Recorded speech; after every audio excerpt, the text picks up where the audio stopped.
Amir, I know you guys aren't in pads yet, obviously, but what was it like to get to go do one-on-ones with the offensive line today? I think it's just overall helpful. It gives us a chance to work on technique, and even though we're not in pads, we still try to practice at a fast pace. So I think it helped both offensive and defensive side for sure. Just help everybody get better. Do something a little bit of contact, a little bit of high pace every day. And how do you think Sam Carroll has done so far in Pullman, both on the field and adjusting to college life? Well, I think everybody's been working hard. And I see that in everybody. This is not the type of team where we just allow people to not give 100%. So I think I'd say definitely he's been doing good. I've been watching him, trying to help him out. Look out for each other. Oh, this is the right step. This is the wrong step. That's sort of how that's been going. And do you feel like as one of the older guys in the defensive tackle unit, you've sort of became a leader through this offseason? Um, I don't necessarily feel that I have became a leader, but I definitely am aspiring, trying to be, try to, lead our guys and everybody, just try to lead by example, uh, doing as much as I can, right? Helping people out, teaching people, having people teaching me, taking coaching, all those stuff, but really just trying to lead by example overall. And yesterday, when we talked to Jahad Woods, he described the off-season workout period with Dwayne Bradshaw as a hard period. How would you sort of describe this period? I think he said it best. Bradshaw doesn't play for sure. We go out there with him and we go to work every time. Thank you. Yeah, no problem. Other questions for Ahmir? Please raise your hand.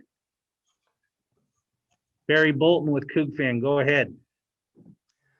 Amir, have you snuck a peek at your catapult numbers, or have the coaches come out and told you, what the data is showing on you? Really, I don't know too much about catapult. This is kind of new to me. I just, one day they told me to put this like bra looking thing on. I'm like, they said it's gonna help, with everything they're doing. So I'm like, all right, I'll wear it. So I just been wearing it. I don't really know what it's for or anything like that. But I haven't really asked about the numbers either. I just try to practice hard. And this off season, I think you've trimmed down a little bit this winter. Yeah. Talk about that, and can you tell already, even though you're not in pads, any differences or how you're moving around? I definitely say, at the beginning of the season, I started at like 301, 297 this past season, and one thing from watching film and noticed, like we wanted our guys to move faster. Me personally, I especially wanted to move around faster. I decided to trim down. Right now, I'll probably say about like 290, 289. I feel definitely faster for sure, and a lot more flexible to help shed off those blocks. Give us a sense of the defensive tackles room with Ricky Logo. What are your, without giving away any state secrets, what are your meetings like? And what's just the general dynamic on his coaching?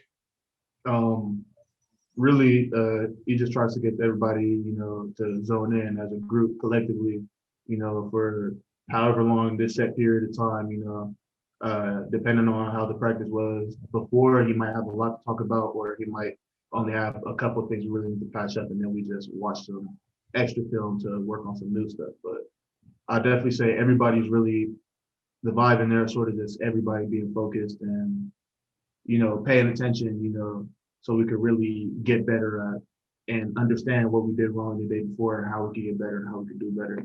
And overall, it helped the defense and the team. So I'd say it's just like really a focused mindset. Is there a particular thing or a theme that you can already tell that Coach Logo is going to be really working you guys on or focusing in?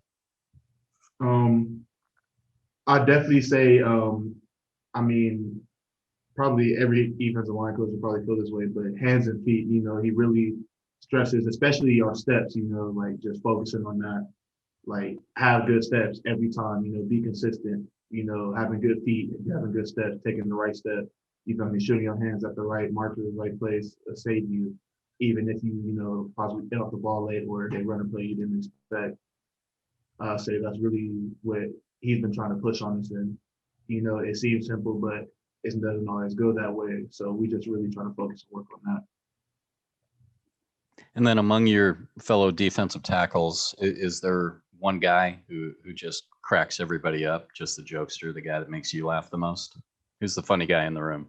I like to think of myself as the funny guy in the room, but I don't know. We got some goofballs, some clowns for sure. So that's kind of hard to say. I'll say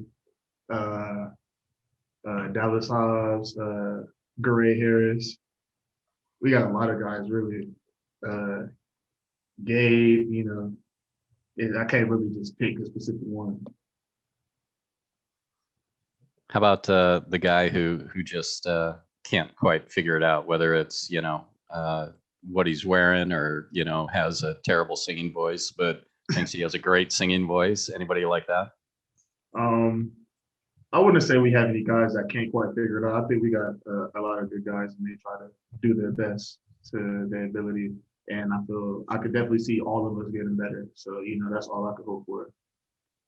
Fair enough. Thanks.